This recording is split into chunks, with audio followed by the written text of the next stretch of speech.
I am the Tofu Golem. Please enjoy the video. You start by confirming the app and widget permissions so the tool can write settings. That avoids later permission errors. Next, open the Color Widget panel and select the element you want to change. This focuses changes precisely.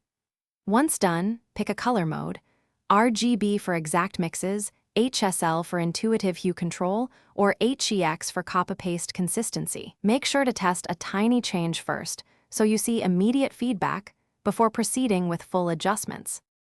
You now dive into precise adjustments. Use the hue, saturation, and lightness sliders for broad shifts, then refine with numeric RGB or HEX values when accuracy matters.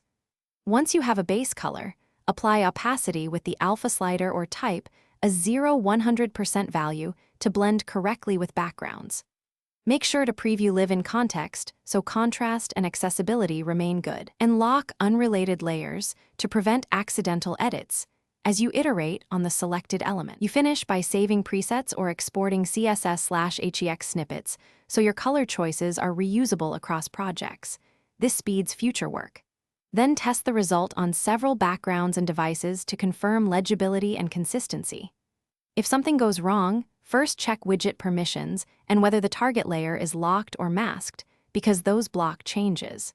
If that still fails, refresh the app and reapply the color. Most issues clear with a simple reload and reselecting the element. Thanks for watching. Consider subscribing if we helped you today.